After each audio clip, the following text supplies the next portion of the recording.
Jack Thompson grew up in a quiet town in Ohio, the kind of place where the mornings smelled of wet grass and the evenings were filled with the sound of cicadas. His father was a factory worker, his mother a school teacher. They didn't have much, but they had peace. Jack used to say that peace was the most ordinary thing in the world, until he learned how fragile it really was.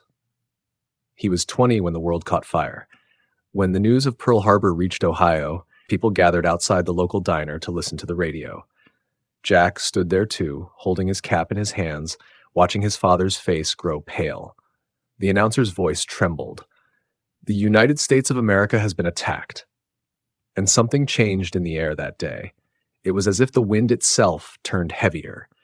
Jack enlisted 2 weeks later. He didn't tell his parents at first. He just came home one evening in uniform. His mother's eyes filled with tears before he could even say a word. "Jack." "Why?" she whispered. He tried to smile, but it came out wrong. "Because, Ma, someone has to go, and maybe it should be me." His father didn't say anything. He just walked up to him, placed a hand on his shoulder, and nodded slowly. That nod said everything. Pride, fear, and the kind of love men in that time didn't know how to say out loud. Training was brutal. At Camp Wheeler, Georgia, Jack learned what real exhaustion meant. Mud, rain, shouting sergeants, and endless drills. But he also learned about brotherhood, how men who never met before could become closer than family. There was Private Allen, the joker who kept everyone laughing even when their boots filled with mud. There was Miller, quiet but sharp, who always carried a small notebook where he wrote poems no one ever heard. And there was Sergeant Davis, a man made entirely of steel and gravel. "You don't fight for the flag," Davis used to say. "You fight for the man next to you. The flag's just what gets you there." Those words stuck with Jack for the rest of his life. In the evenings, after drills, the men sat by the barracks talking about home. Allen would talk about his girl back in Texas. Miller dreamed of becoming a writer. Jack didn't say much.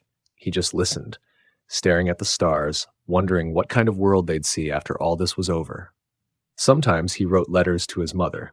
"Don't worry about me, Ma. They're training us well. I'm learning fast. The food's terrible, but the coffee's strong. I think about home every night." He never mentioned the fear. Never told her about the screams during night drills or the sound of live bullets flying just inches from their heads. Some things mothers didn't need to know. In the spring of 1944, his unit was moved to England. They didn't tell them why at first. They just boarded ships in silence, their duffel bags over their shoulders, the Atlantic stretching endlessly before them. The voyage was cold and gray. Days blended into nights. The sea was rough, and many of the men got sick. Jack spent most of his time standing on deck, staring at the horizon. He said later it felt like the world itself was holding its breath. When they reached England, everything felt smaller.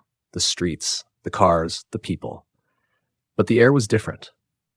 It smelled of rain and smoke and something else, anticipation. They were stationed near Portsmouth in a camp surrounded by hedges and farmland. Local children used to wave at them through the fences. Old women brought them pies, and the soldiers paid with chocolate bars. It almost felt peaceful until the whispers began. They called it Operation Overlord, the biggest invasion in history. Nobody knew when or where, but everyone knew it was coming. One evening, as Jack sat polishing his rifle, Miller walked in with a letter in his hand. "It's from home," Miller said quietly. "My sister just had a baby, named her Hope." Jack smiled. "That's a good name." "Yeah." "Hope," Miller repeated, looking down. "Guess that's what we're all fighting for, huh?" Jack didn't answer. He just nodded, staring at the floor, thinking about how far away hope felt sometimes. In the last week before D-Day, they were briefed. Maps spread across tables, arrows drawn in red. The beaches of Normandy had names now. Omaha, Utah, Juneau, Sword, Gold. Jack's unit was assigned to Omaha. They studied tide charts, enemy defenses, machine gun nests. The officers told them what to expect: mines, artillery, barbed wire, chaos. But nothing could prepare them for what was waiting. That night, Jack wrote another letter home. "If anything happens to me, tell Dad I did my best, and tell him I remembered what he said, to take care of the man next to me." He didn't finish the letter. He folded it, placed it in his pocket, and went outside. The sky over England was quiet, full of stars. Somewhere far away, he could hear the low hum of engines, hundreds of planes being readied for something massive. June 5th, 1944. They gathered on the airfield, ready to move. The chaplain walked among them, offering short prayers and nervous smiles. Alan joked to lighten the mood. "Well, boys, if we make it back, first round's on me." "Make it back?" Miller said softly. "Let's just make it there first." Jack looked around at the faces of his friends, tired, scared, but determined. And for a moment, he felt proud. Not proud of war, but proud of the courage it took to face it. As they boarded the transport ship, the wind carried the sound of their boots against the metal ramp, a sound Jack would never forget. It was the sound of men walking into history. The sea was restless that night. Waves slammed against the side of the ship, and cold winds sliced through the soldiers' jackets. The sky above them was black, and the only light came from the dim lanterns swaying overhead. The sound of engines filled the air, thousands of ships moving together like a giant, unstoppable tide. Jack stood on the deck, gripping the railing so tight his knuckles turned white. He could see flashes of lightning in the far distance, and every flash lit up the nervous faces around him. Some men prayed quietly. Some smoked, even though the officers told them not to. And some, like Jack, just stared into the dark, thinking about home. Miller was beside him, holding that same small notebook. "Still writing?" Jack asked. Miller smiled faintly. "Yeah, I figured if I don't make it, maybe someone will find it, and they'll know who we were." Jack didn't answer. He just nodded, eyes still on the horizon. In the distance, they could faintly hear the rumble of planes overhead. Hundreds of them. The invasion had begun. Hours passed. No one really slept. The officers moved among the men, whispering final orders, tightening straps, checking rifles. Every sound seemed louder in the silence. The creak of boots, the click of helmets, the low hum of fear that spread from one man to another. 5 minutes, someone shouted. The engines slowed. The ramp at the end of the ship began to lower with a long, metallic groan. Cold air and sea spray rushed in. The smell of salt mixed with diesel and sweat. And then, the first sound of gunfire. Rat-tat-tat. Short bursts at first, then heavier. Tracer rounds cut across the dark sky like red comets. The ocean erupted as artillery shells began to fall. Huge columns of water shooting upward. "Move, move," the sergeant yelled. Jack's boots hit the wooden floor of the landing craft. Dozens of men crowded inside, packed, shoulder to shoulder. The ramp closed, and the engine roared again. They were heading toward the beaches of Normandy. Inside the small craft, nobody spoke, just the sound of waves hitting the hull and the faint rattle of equipment. Jack's heart pounded so hard he could feel it in his throat. He looked at Miller, who was clutching his rifle like a lifeline. Alan tried to joke. "Hey, Jack, think they'll serve breakfast when we get there?"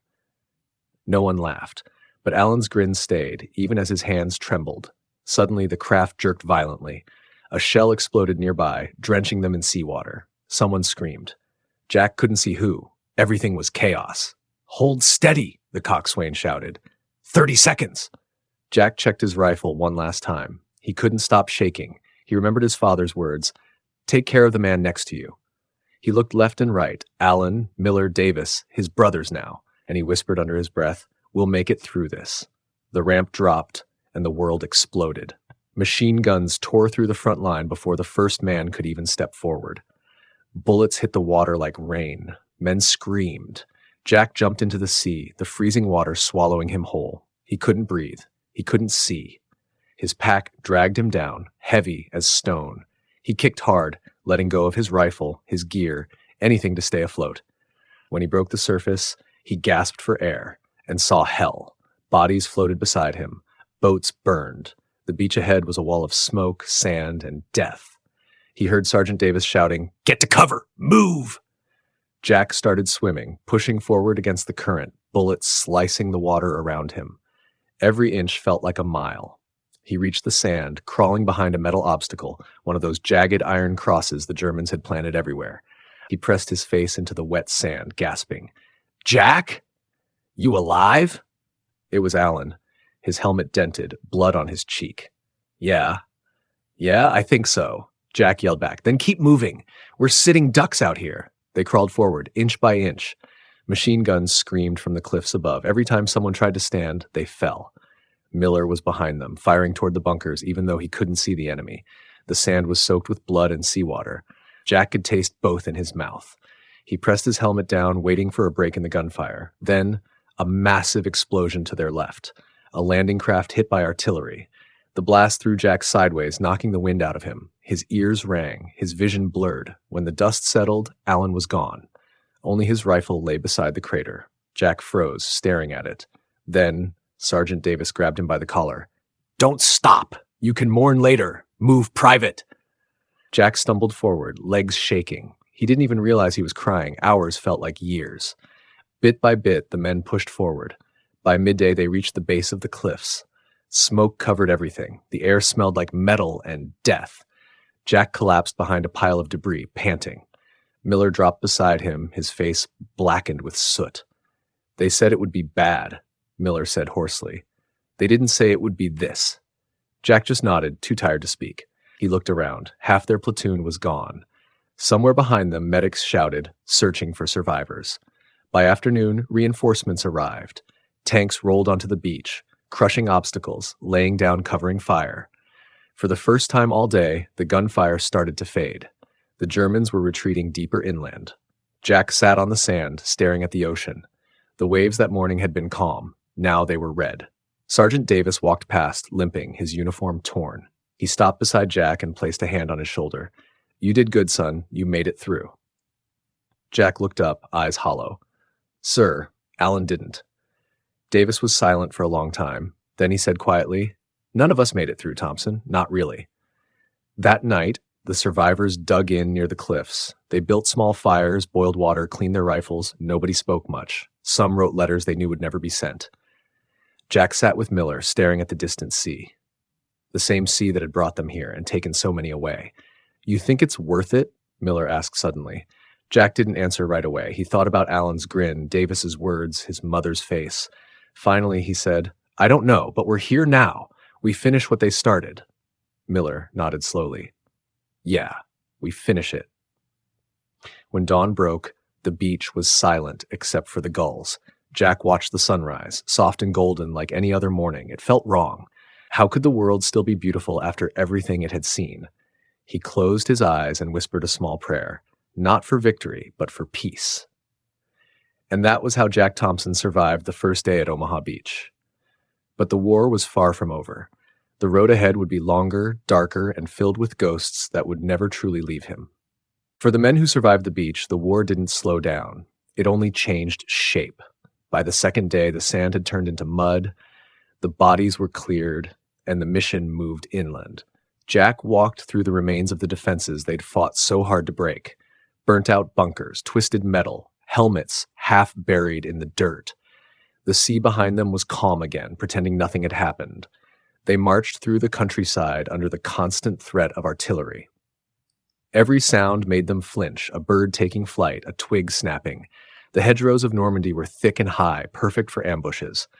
The Germans knew that terrain like the back of their hands. The Americans didn't.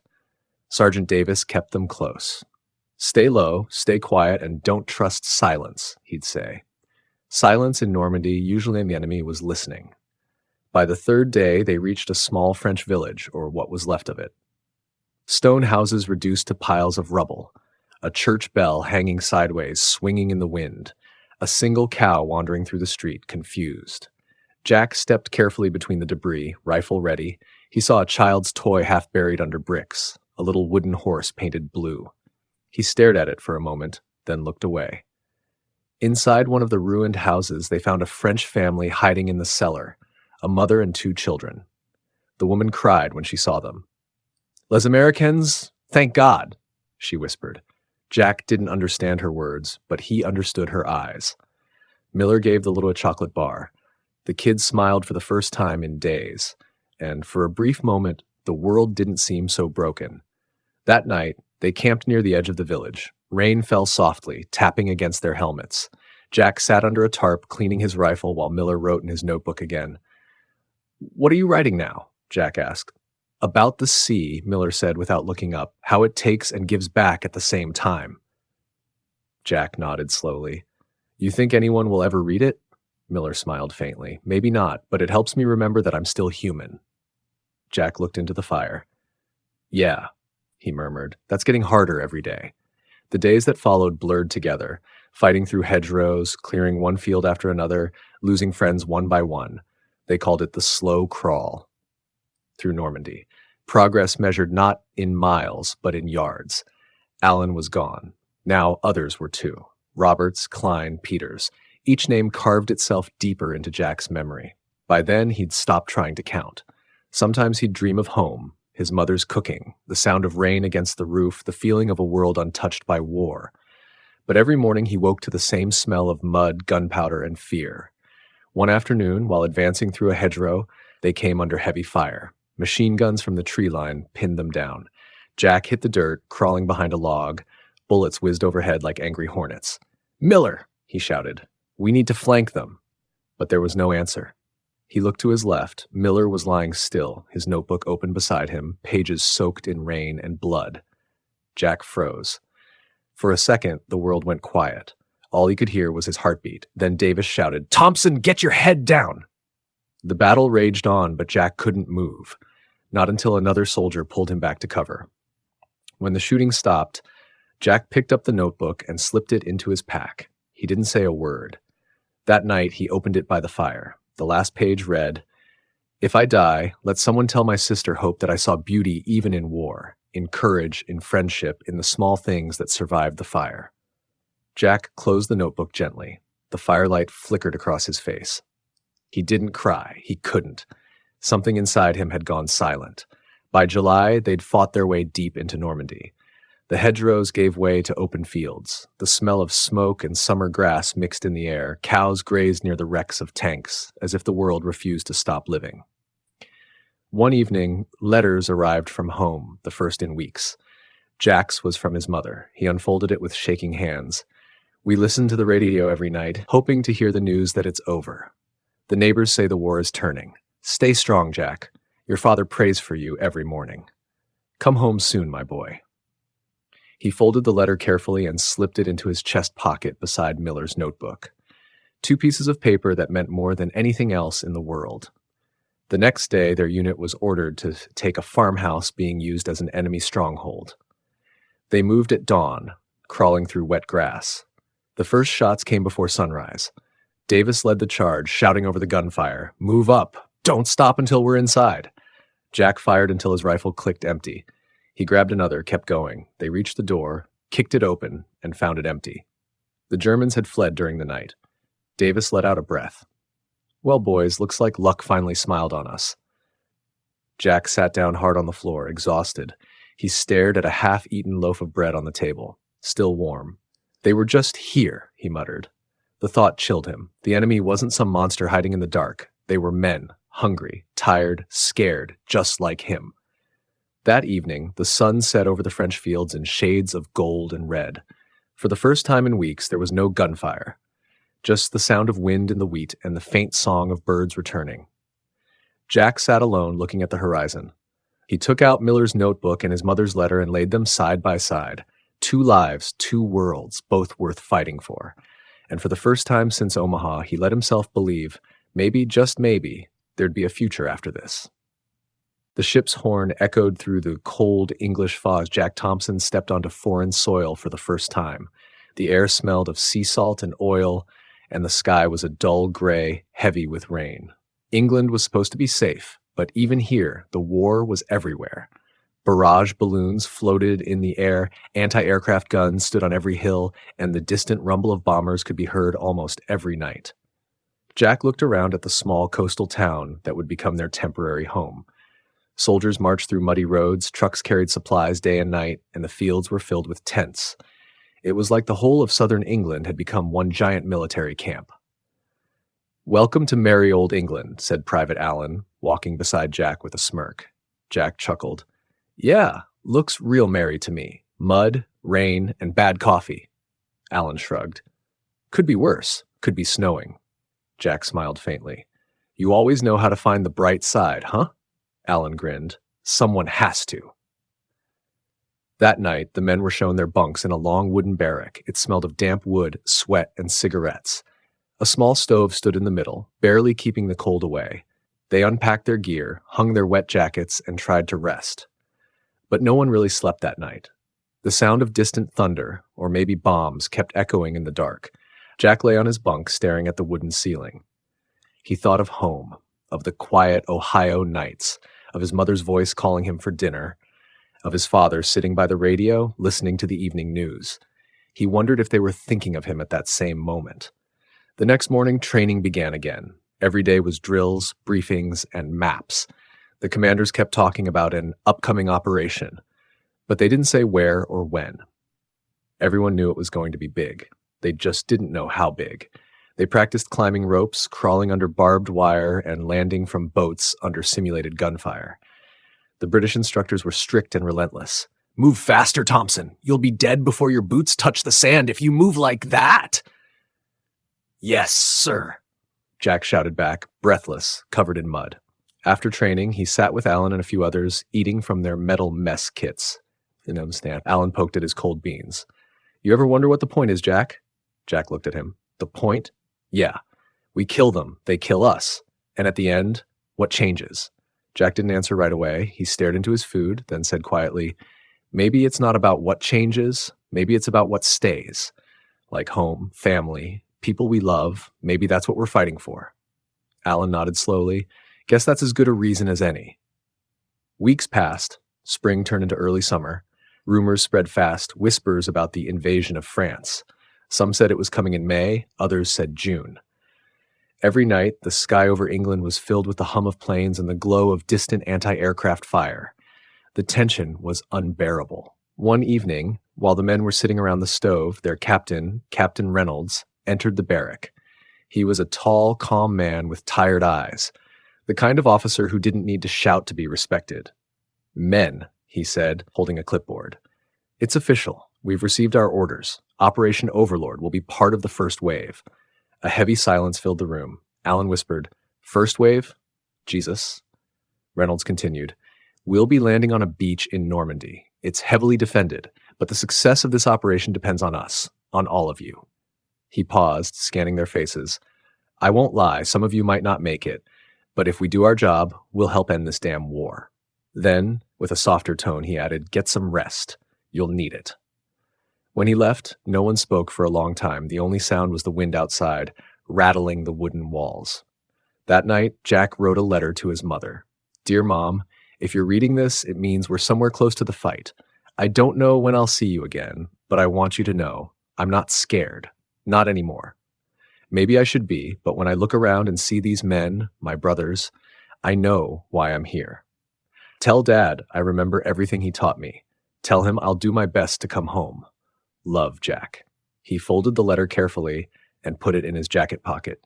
He stared at the candlelight until it burned out. The days that followed were strange. They were told not to leave the camp. Censorship was strict. No letters, no radio. They were isolated, cut off from the world. It felt like waiting for a storm that everyone knew was coming. Some soldiers tried to stay cheerful, singing, playing cards, sharing jokes. Others just stared into nothing. Jack spent most evenings sitting outside the tent, watching the sunset fade over the English hills.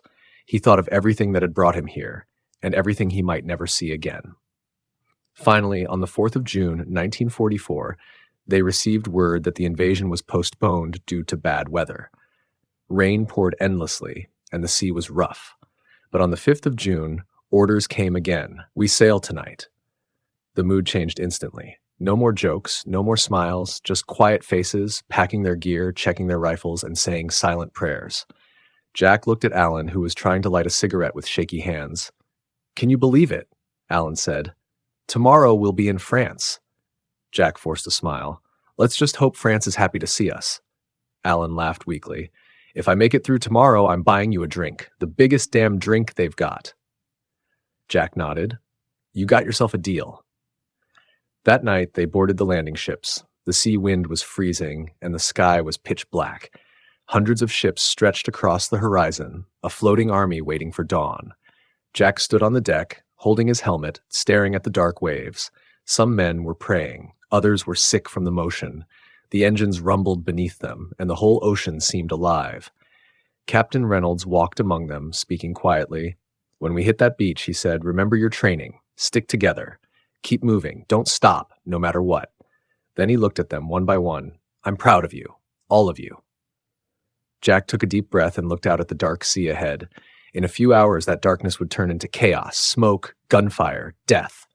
But for now, it was quiet, almost peaceful. He closed his eyes and whispered to himself, whatever happens, just keep going. The sea was rough that morning. Waves slammed against the steel hull of the landing craft, spraying cold salt water into the faces of the soldiers inside. The engines roared as dozens of boats cut through the dark water, heading toward the beaches of Normandy. Jack Thompson held his rifle tightly against his chest. His knuckles were white, and his uniform was already soaked. He could barely hear his own thoughts over the noise. The crashing waves, the engines, the distant thunder of naval guns firing from the battleships behind them. Private Allen sat beside him, pale and trembling. You think we'll make it? He shouted over the noise. Jack looked at him. We didn't come this far to die in a boat, right? Allen gave a weak smile. Yeah, let's hope the Germans got the memo. The sergeant at the front, a big man with a scar down his cheek, turned around and yelled, 2 minutes, get ready! The men adjusted their helmets, checked their weapons, kissed small crosses or photos in their hands. Jack pulled the letter to his mother from his pocket, touched it once, then put it back. The sound of artillery filled the air. The battleships behind them were firing shell after shell toward the coastline. The sky flashed with explosions, lighting up the water in orange bursts. 30 seconds, the sergeant shouted. Everyone crouched lower. Jack could see the faint outline of the beach ahead. Smoke, fire, and chaos already waiting for them. Tracer bullets sliced through the air, some hitting the water close enough to send splashes into the boat. God, whispered Allen, clutching his rifle. Keep your head down, Jack yelled. Then the ramp dropped. It was like hell had opened. Bullets ripped through the air instantly, cutting down the first row of men before they even took a step. Jack jumped into the freezing water, which reached up to his chest. He struggled to move forward, his gear weighing him down as machine gun fire tore through the waves all around him. Men screamed. Some sank without a sound. The water turned red. Jack kept pushing, one step at a time, gasping for air, his helmet tilted from the force of the waves. He saw Allen beside him, trying to move too, shouting something Jack couldn't hear. An explosion hit nearby, a mortar round, and the world went white. When Jack opened his eyes, he was under the water, his ears ringing. Bodies floated around him, lifeless. He kicked upward, breaking the surface with a gasp. Allen, he screamed, but there was no answer. He pushed toward the shore, crawling when the water became shallow. The beach was a nightmare, barbed wire, landmines, bodies, and the deafening scream of bullets. The sand was exploding everywhere. Move, move, shouted Sergeant Harris, waving his arm. Get off the open beach. Jack crawled behind a steel obstacle, gasping, his chest burning. A soldier next to him was shaking uncontrollably, bleeding from his leg. Jack tore off a bandage from his pack and pressed it on the wound. Hold on, buddy. You'll be fine. The man just stared blankly, whispering for his mother. Jack looked up. Smoke covered everything. He could barely see the cliffs ahead where German guns fired endlessly. Everywhere he looked, someone was yelling, dying, or praying. Then, through the chaos, he saw Captain Reynolds crawling toward them. Thompson, we need to get to that seawall, he shouted. Gather whoever's left. Jack nodded, his mind racing. He looked around. Maybe 8 men were still moving nearby. On me, he yelled, and together they crawled through the sand, using the wrecks as cover. Each movement felt like a lifetime. A bullet struck the metal obstacle right next to Jack's head. Clang! He flinched and fell, his ears ringing. Reynolds grabbed him by the collar. Keep moving, soldier! They reached the seawall at last, a low stone barrier at the edge of the beach. Behind it, a few men were already taking cover. Everyone accounted for? Reynolds shouted. Barely, Jack answered. We lost half the squad out there. Reynolds took a breath, wiped the sand from his face. Then the other half better make it count. He looked at Jack. You still got your explosives? Jack nodded. Good. We're going to blow a hole through that wire, move up, and take that bunker. Jack swallowed hard. Sir, we won't make it 10 feet out there. Reynolds looked him straight in the eyes. Then we'll make it 9. Minutes later, they were ready. Jack and 2 others crawled forward, carrying a satchel charge. Machine gun fire cracked over their heads, dirt flying everywhere. Jack's hands were shaking as he placed the explosives near the wire. "Fire in the hole," someone yelled. The explosion shook the ground. Smoke and debris filled the air. "Go, go, go!" Reynolds shouted. They ran through the gap, tripping, firing blindly. Jack felt the heat of bullets grazing past him. He dove behind a fallen log as the others returned fire at the bunker ahead. A grenade flew through the air, landing inside the bunker's firing slit, and exploded. The gunfire stopped. Silence for a moment. Then another explosion somewhere farther down the beach. More screaming. More smoke. By midday, Jack's unit had pushed past the first line of defenses. He looked back at the beach. It was covered in bodies, smoke, and the wreckage of landing craft. The sea itself seemed to bleed. He sat behind a destroyed wall, trying to catch his breath.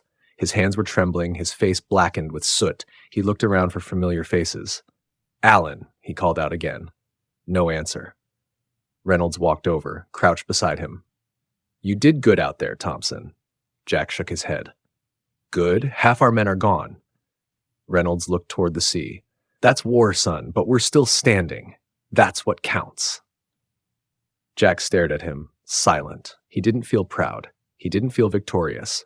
He just felt empty. As the day went on, they secured more ground inland. They passed through fields torn apart by shells, roads littered with destroyed vehicles, and the smell of death everywhere. Civilians peeked out from cellars, terrified, clutching children in their arms. For the first time, Jack realized this wasn't just about soldiers. This was about everyone caught in the storm. That night, as the sun set over Normandy, the sound of distant gunfire still echoed across the hills. Jack sat by a ruined wall, staring at the horizon. The sea was calm again, as if pretending nothing had happened. He pulled the letter from his pocket, wet, torn, stained with mud, and whispered, "I made it, Mom, at least for today." He looked around at the few men who survived beside him, exhausted, silent, broken, and thought, "We came here as soldiers, but today we became something else. Survivors." The morning after D-Day was eerily quiet. Smoke still hung in the air like a fog that refused to lift. The beach behind them was littered with wreckage. Helmets, rifles, broken landing crafts, and the still bodies of men who had once been alive only hours ago. Jack Thompson sat beside a crater, his rifle across his knees. His hands were raw and shaking. He hadn't slept. Every sound, a rustle of leaves, a distant gunshot, even the wind made him flinch. They had survived the first day, but now came the harder part, pushing inland. "Thompson," Captain Reynolds called. Jack stood up quickly, almost too quickly. "Sir?" Reynolds looked at him, his face lined with exhaustion. "We're moving out in 15. There's a small village up ahead. The Krauts are dug in there. We clear it. We hold it." Jack nodded. "Yes, sir." Reynolds gave him a faint, grim smile. "Good. And Thompson, sir, find a helmet that fits. That one's got more holes than a damn cheese." Jack cracked a tired smile. "Yes, sir." They moved through the hedgerows, narrow dirt paths between thick green walls of bushes and trees. The sun was out now, but it didn't make anything feel warmer. The air smelled of gunpowder and soil. Private Allen was gone. Jack still couldn't believe it. Sometimes he imagined hearing his friend's voice behind him, that half-joking tone saying something stupid to make him laugh. But every time he turned around, there was only silence. The squad advanced carefully, eyes scanning every shadow. Suddenly, a shot rang out. Crack! One of the men, Private Morgan, dropped instantly. "Sniper! Get down!" Reynolds yelled. They dove behind a ditch. Jack's heart pounded. He could hear bullets snapping through the branches above. "Can anyone see him?" Reynolds shouted. Jack peered through his scope, scanning the tree line. "There! Second-floor window. Farmhouse!" he yelled. "Take the shot!" Jack steadied his rifle, exhaled slowly, and pulled the trigger. The figure in the window fell back. Silence returned. Reynolds nodded. "Nice work, Thompson." But Jack didn't feel proud. He just felt cold. When they reached the village, the air was heavy with the smell of smoke and burning wood. The houses were half destroyed. Chickens ran loose in the streets, and the distant sound of crying came from somewhere inside the ruins. Jack's squad spread out, clearing each building. He entered a small house. The door creaked, and sunlight streamed through a broken roof. A table was overturned, and a child's toy lay on the floor beside a shattered picture frame. He picked it up, a photo of a French family smiling in front of that same house. His stomach tightened. "Jack, clear?" Sergeant Harris called from outside. Jack swallowed hard. Yeah, clear. They gathered near the village church. A few French civilians approached cautiously, women, children, an old man with tears in his eyes. They spoke in broken English, thanking them, pointing toward the sky, saying, "Mercy, mercy." One little girl handed Jack a flower, small, white, delicate. He knelt down, smiled faintly, and whispered, "Thank you." But inside, he felt guilty. The war had taken everything from them, and all he could give was a weak smile. That night, they camped on a hillside overlooking the sea. The horizon glowed faintly from distant fires.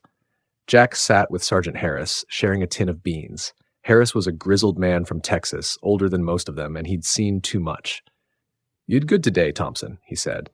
Jack shook his head. "Doesn't feel like it." Harris took a slow drag from his cigarette. "It never does. You think it's supposed to feel like the movies, victory, glory, all that crap. But it's just surviving, that's all." Jack looked at him quietly. "You ever stop hearing the sounds, the screaming?" Harris stared into the fire. "No, you just learn to live with them."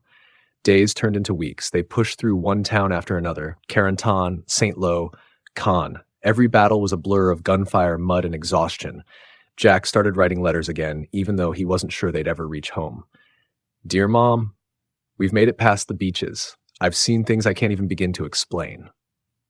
Sometimes I think about the little things, like how you used to hum while cooking, or the way Dad would whistle when he worked in the yard. Out here, that's what keeps me human. Love, Jack." He folded the paper and tucked it away. He didn't mention the things he saw, the wounded men, the civilians caught in crossfire, the faces that haunted him every time he closed his eyes. Some truths were too heavy to send home. One evening, after another long march, they found a small farmhouse to rest in. The roof was half gone, but it kept the rain out. Jack sat by a window cleaning his rifle when he noticed a shadow move outside. "Hold up," he whispered, signaling the others. They froze, rifles ready. The door creaked open, and an old French woman stepped in, holding a loaf of bread. She said something softly in French and placed it on the floor before them. Reynolds lowered his weapon. "It's all right," he said quietly. The woman looked at each of them with kind, tired eyes, then pointed toward the road ahead. "Allemands, là-bas," she said. "Germans over there." Then she left, disappearing into the night. For a moment, no one spoke. Jack looked at the bread on the floor, still warm. In a world full of death, that small act of kindness hit him harder than any bullet. Later that night, as he tried to sleep, Jack heard distant thunder again. But it wasn't thunder, it was artillery. Somewhere ahead, another fight had begun. He rolled onto his side, staring at the cracked ceiling, whispering to himself, "Please, let this end soon." But the war wasn't done with him yet. By the time the winter of 1944 came, the fields of Normandy were quiet again. The battles had moved east, across France, toward Belgium and Germany, but the memories of those first days on the beach still lingered like ghosts in the fog. Jack Thompson had changed. The boy who had left Ohio a year ago was gone. What remained was a soldier, tired, hollow, but still moving forward. His uniform was worn, his boots caked with mud, his eyes older than his years. He had seen too many friends fall, too many empty helmets lying in the dirt. The Allied advance was relentless. They fought through hedgerows, across rivers, through bombed-out towns that once had names but were now just ruins on a map. Jack had stopped asking why. Now he just followed orders, one step at a time. Sometimes between battles, they'd pass through liberated towns. People would cheer, wave flags, throw flowers. Jack would smile and wave back. But inside, he felt nothing. He'd look at the faces of children running beside the trucks, and all he could think was, they'll never know how much it cost. One cold morning in early 1945, Jack sat in the back of a truck rolling through Belgium. Snow covered the fields. The sky was pale gray. Private Harris, sitting beside him, rubbed his hands together. "You think it's almost over?" Jack stared at the horizon. "They've been saying that for months." Harris laughed weakly. "Yeah, guess I'll believe it when I see it." Their laughter faded when the truck stopped near a destroyed bridge. They were ordered to secure the area. What they found on the other side was something Jack would never forget.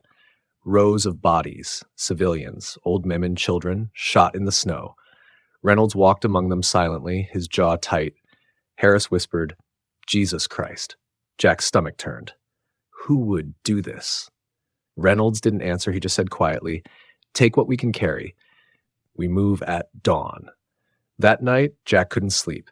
He sat by the fire, staring into the flames. He thought of Alan, of Morgan, of every face that was now gone, and he wondered if this was really what victory looked like. By April, the war was finally collapsing. Rumors spread faster than gunfire. Hitler's dead, Germany's falling. It's almost over, but no one dared believe it until the orders came.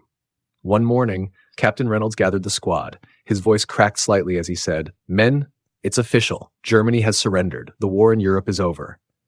For a long moment, no one spoke. Then someone started laughing, a strange, almost hysterical laugh. Others joined in, shouting, cheering, some even crying.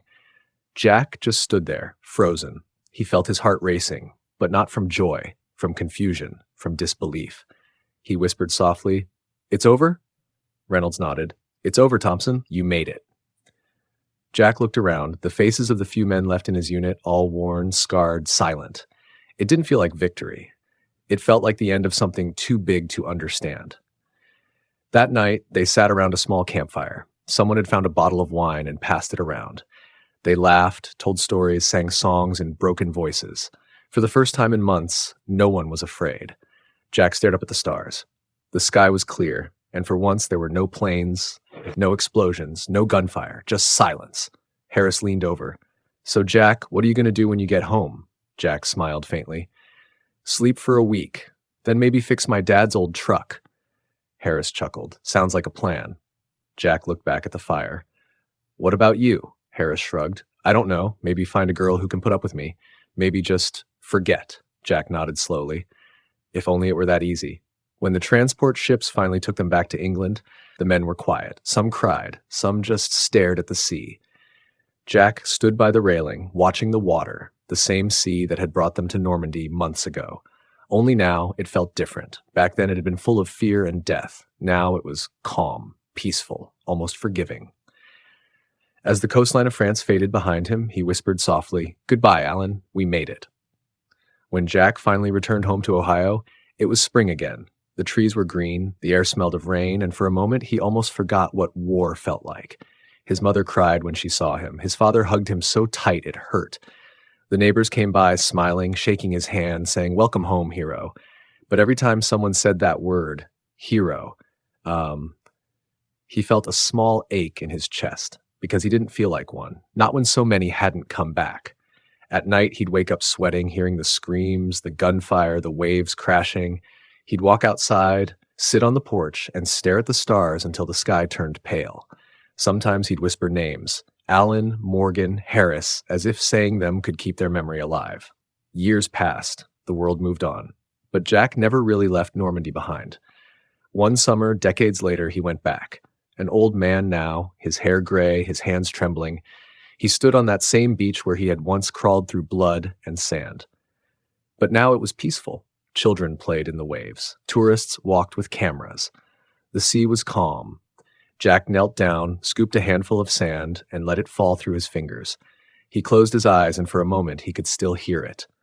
The roar of the landing craft, the screams, the chaos, the voice of Alan beside him. He opened his eyes and whispered, "You'd have liked it now, Alan. It's quiet. It's free." He stood there for a long time, staring at the horizon as the wind carried the sound of the waves. The same waves that had once carried him into hell and now into peace. Some men fight wars and never come home. Some come home, but the war never leaves them. Jack Thompson was one of the lucky few. He survived D-Day, but part of him stayed there forever.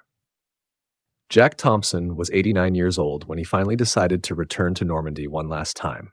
He had been invited before for ceremonies, reunions, memorials, but he'd always said no. He didn't want crowds or cameras. He didn't want speeches or flags. He just wanted silence.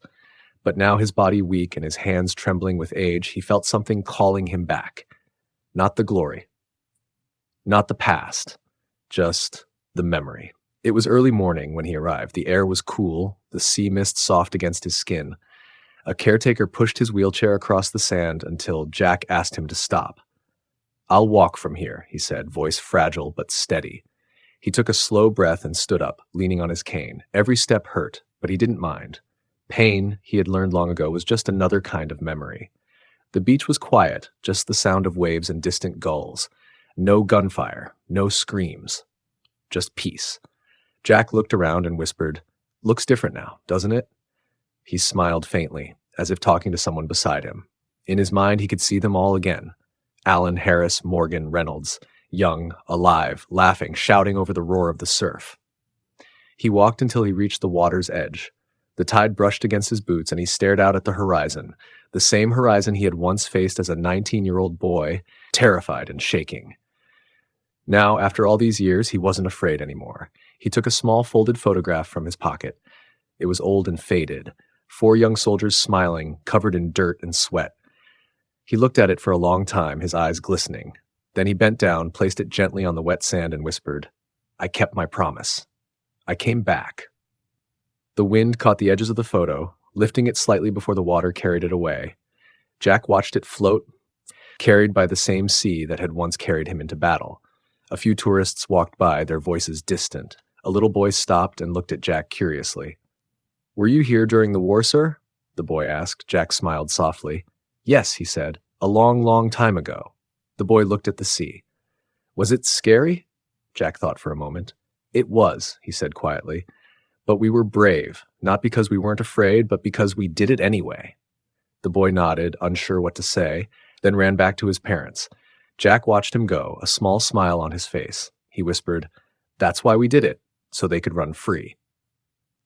Later that day, Jack visited the cemetery on the hill overlooking the beach. Rows and rows of white crosses stretched into the distance, each one with a name, a story, a sacrifice. He walked slowly between them, reading names he remembered and names didn't. At one cross he stopped. "Alan Cooper," the engraving said. Jack knelt down with difficulty and brushed the dust off the letters. "Hey, buddy," he said softly. "I told you I'd come back. Took me a while, huh?" He chuckled weakly, then grew quiet. "I've had a good life, Alan. Got married, had kids, grandkids, laughed a lot, but not a day went by I didn't think about you, about all of you." He looked up at the sky. The clouds moved slowly, and for a second the sun broke through, a beam of light falling right across the rows of graves. Jack smiled. "Guess you're still watching, huh?" As the day ended, Jack sat on a bench overlooking the sea. The sky turned gold, the waves shimmered. He closed his eyes and let the sound of the ocean wash over him. He remembered everything. The chaos, the fear, the courage, the friends he lost, the ones who never came home. But he also remembered the laughter, the warmth, the small acts of kindness that had kept them human, even in hell. He whispered softly, "Maybe we didn't change the world, but we gave it a chance." A tear rolled down his cheek, but he didn't wipe it away. He just smiled. And as the sun dipped below the horizon, Jack Thompson, the soldier who had survived D-Day, sat in peaceful silence, listening to the same waves that had once carried his brothers into battle. He passed away a few months later, peacefully, in his sleep. On his nightstand, they found a small jar filled with sand, labeled in his handwriting, "Normandy, 1944. At his funeral, his grandson spoke, "My grandfather never saw himself as a hero. He used to say heroes were the ones who didn't come back. But I think he was wrong. He came back, and he remembered. And maybe that's what real heroes do." The waves of Normandy still carry their names. Not carved in stone, but whispered in the wind. The sound of courage, sacrifice, and the hope that one day the world would finally stay at peace. Jack Thompson, 1925 to 2015, the soldier who survived D-Day and never forgot.